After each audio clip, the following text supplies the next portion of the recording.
Hi, it's me, Susan. I want to talk to you today about sleep because I'm really passionate about mental health, and sleep is so important for your own well-being and to help you to be able to function. And it's really difficult in this heat to sleep.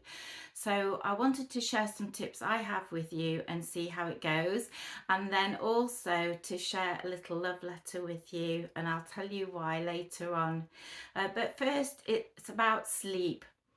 And I know there's so much information out there, but it really is about finding what works for you. And I found some things that work for me after a very long time. I'm in my 60s. I've always struggled with sleep because of the anxiety I have and also the overthinking.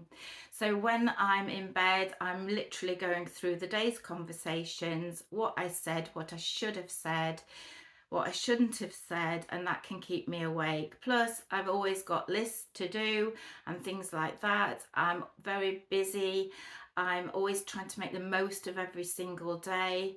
And this is life, isn't it? As we know, we're always spinning plates. And that stops us from sleeping, and we might have particular worries at a particular time. And I've been through that, through family health issues and things like that, anxieties, money worries, work worries, relationship worries. We all have them. None of us are unique. So I just wanted to talk to you first about getting your bedroom ready and getting yourself ready for bed. And a lot of it is common sense. You can read about it on the internet.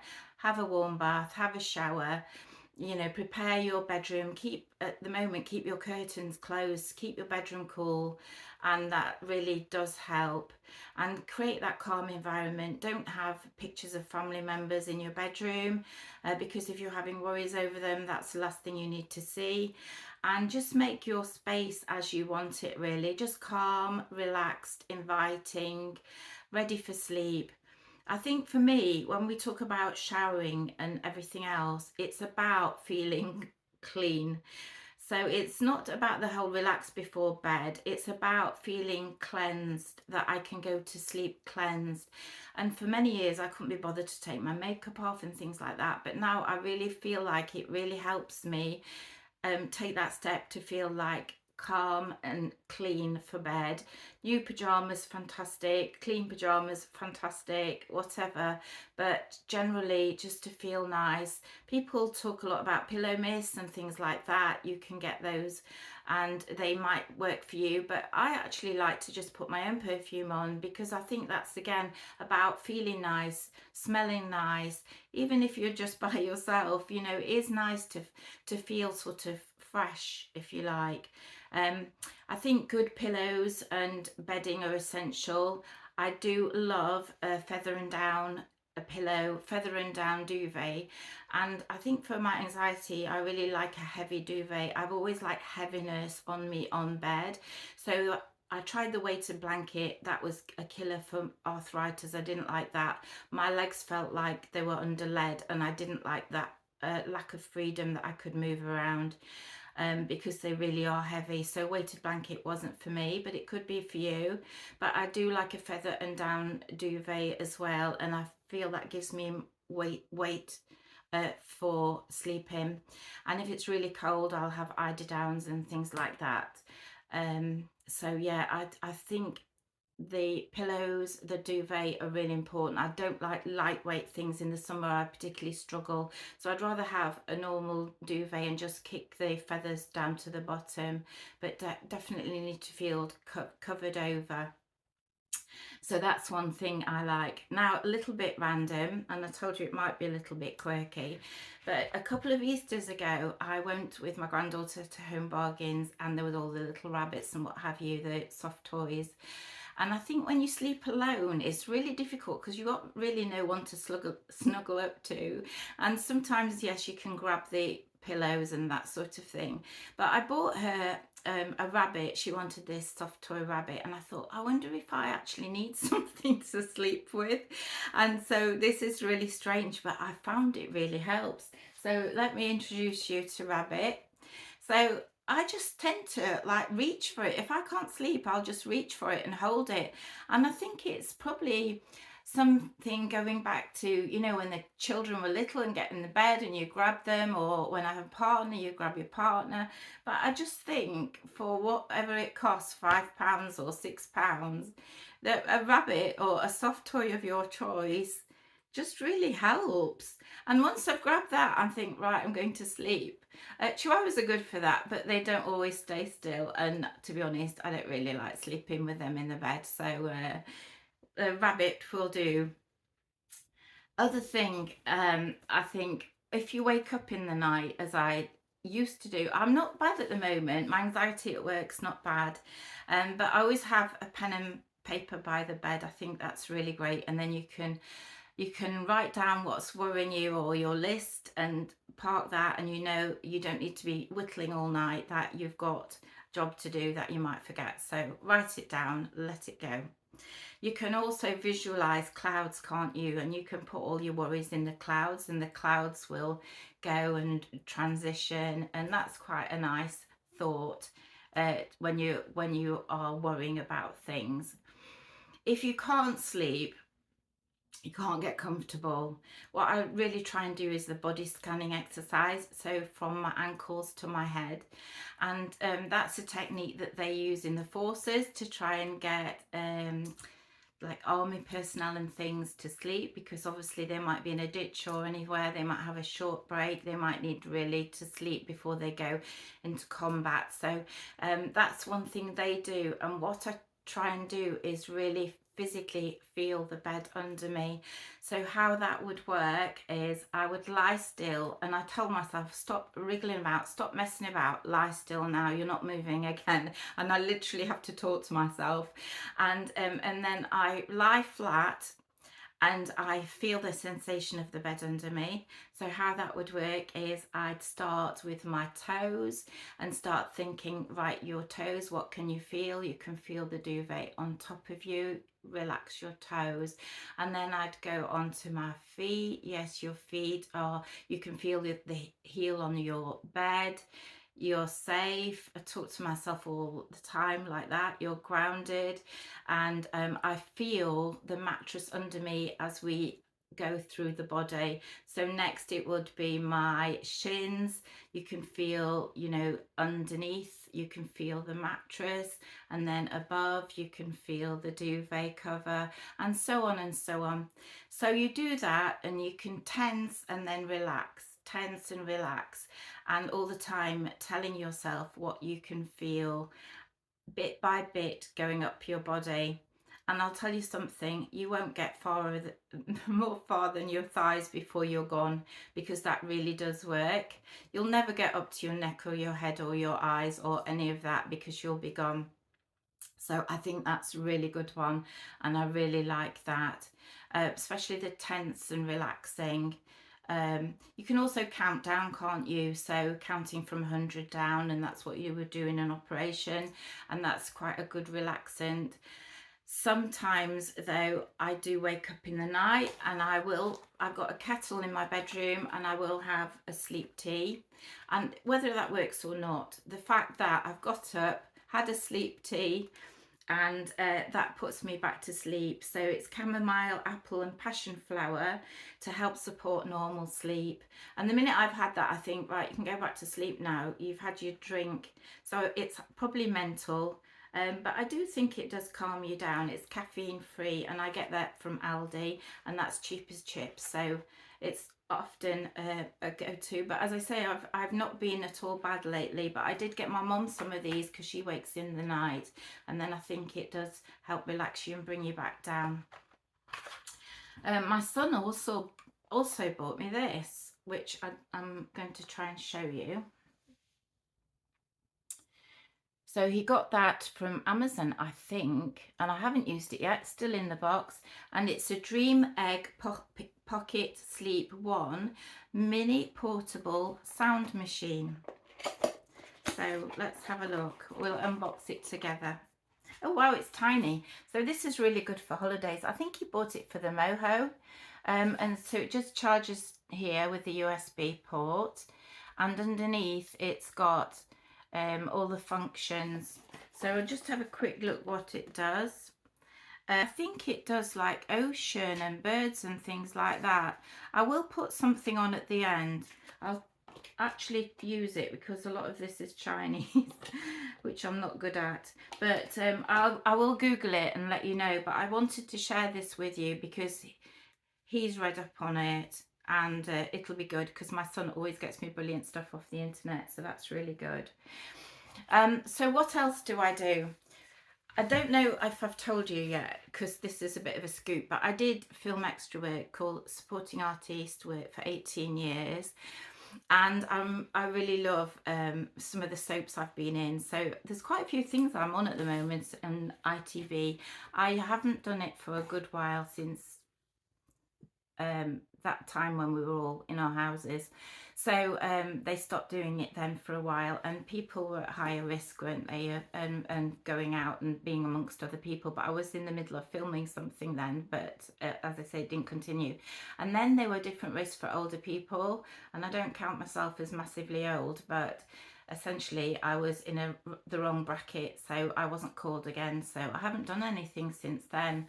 But it might be something I will go back to, but I absolutely loved it, and I'll probably do a video on that and how I enjoyed that and what it entails and what to expect, because it's a brilliant thing to do. I absolutely loved it, met some amazing people and had the best possible time.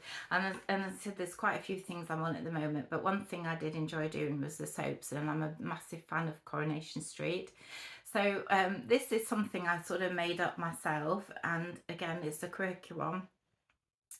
So if I can't sleep, this is what I do. So as you know, in a soap, there's a cast of about 80, 100 people, and they have breaks, don't they? So they might go on the maternity leave, or they might go on annual leave. And I feel so mental saying this, but they'll take periods of time off, and then the storyline is not about them because they're obviously having a break.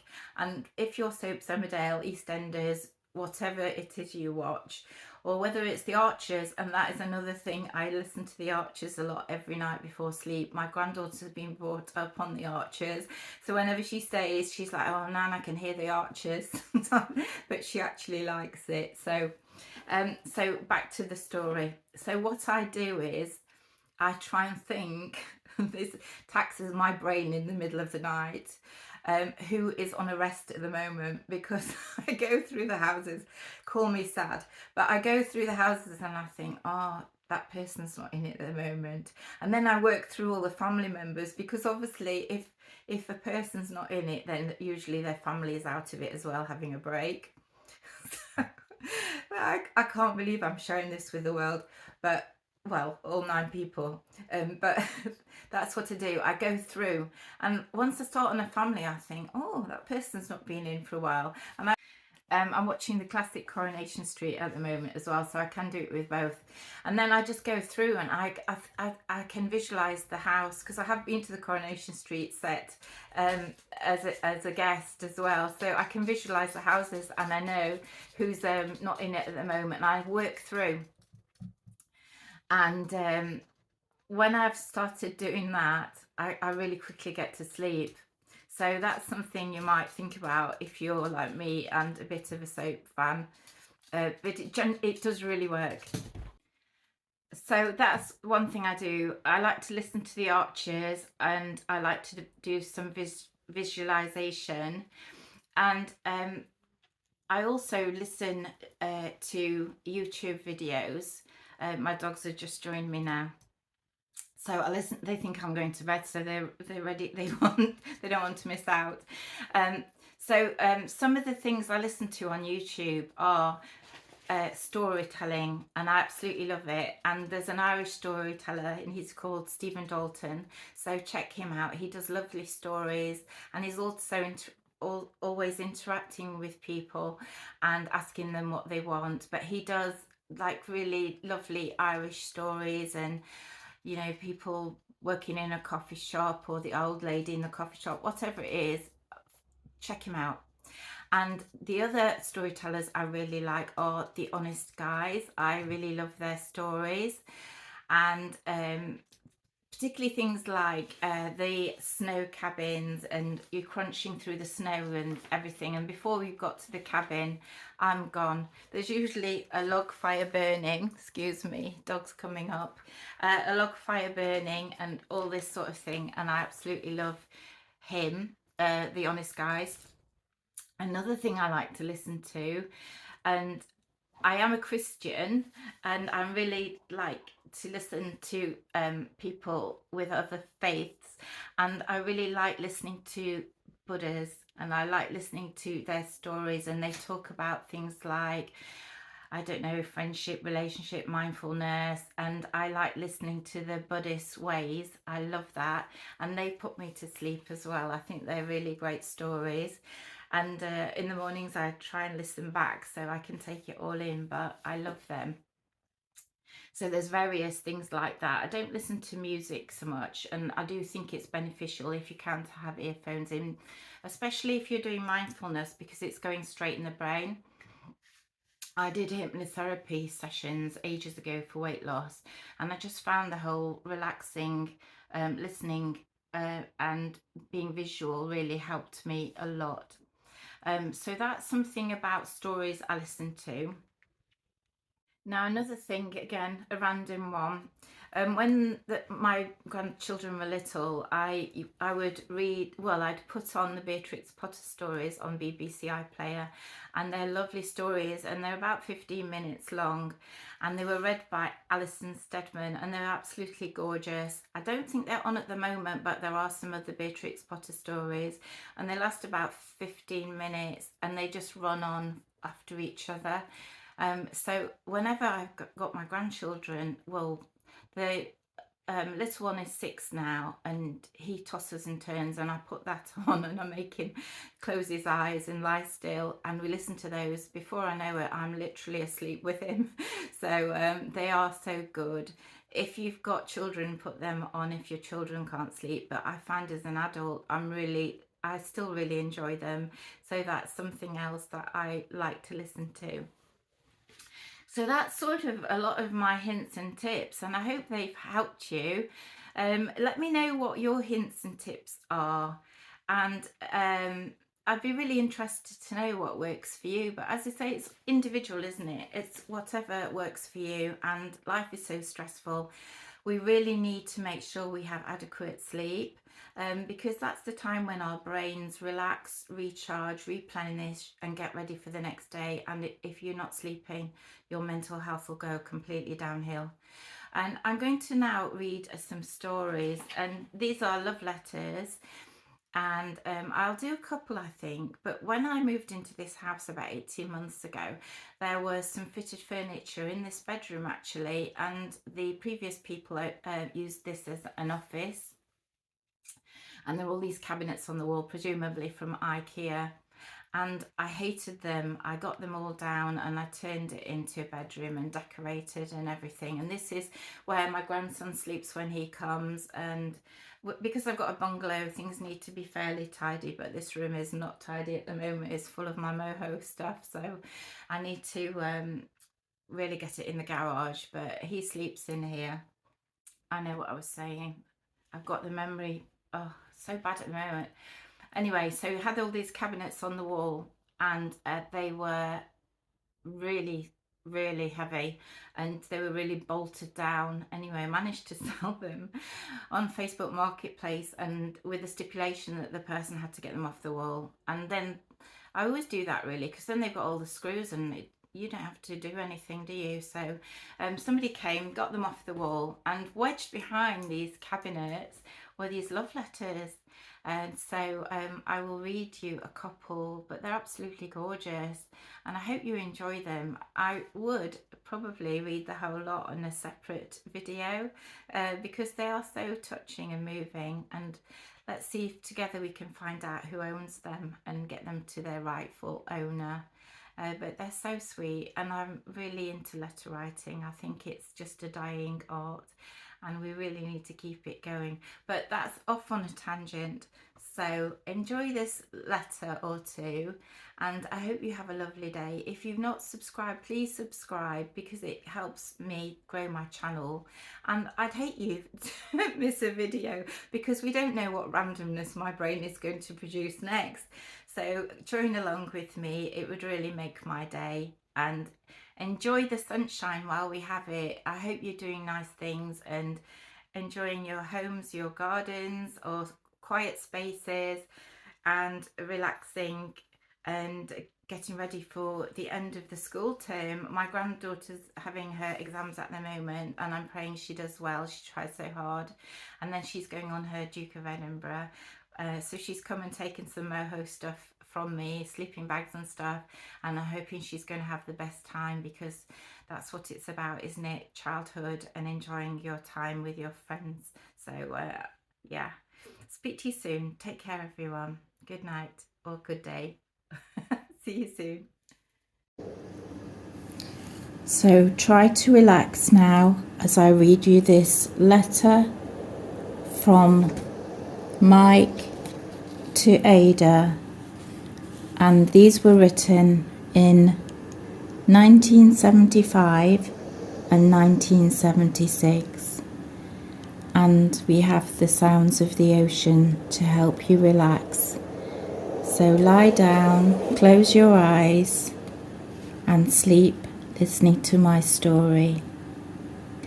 My darling Ada, I arrived safely and on time.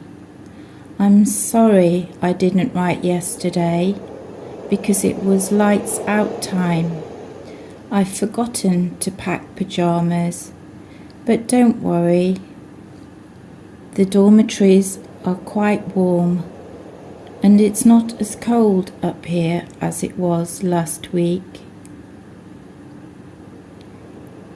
It tried to snow this morning, but it didn't stay. I love you so much, my darling, and I miss you. I'm so looking forward to Fridays. It's all building boots and drill this week. Tell Dad to take it steady on the way up here. There isn't much to say, except give Mum, Dad and Clive my love.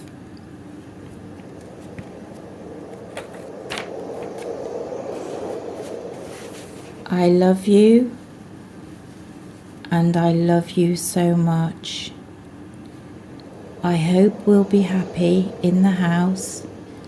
Please take things steady. And remember, you promised not to go out of the house. If you want to go to the doctor's, she's old enough to go herself. Besides, she was well enough to go out on Sunday. And don't forget, get yourself a good coat and boots, and Clive some shoes. Look after yourself, my love, please. All my love forever, Mike. The next one is dated Monday, 12th January 1975. My darling Ada, I hope you are fit and well. I arrived safely and in good time. I have also passed my exam with 88%. I will ring Henrik tonight, and I hope he comes down and passes my message before you get this letter.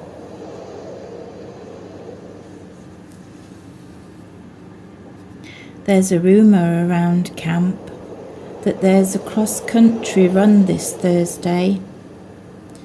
I'm thinking of you every minute of the day and night. I love you more than life itself.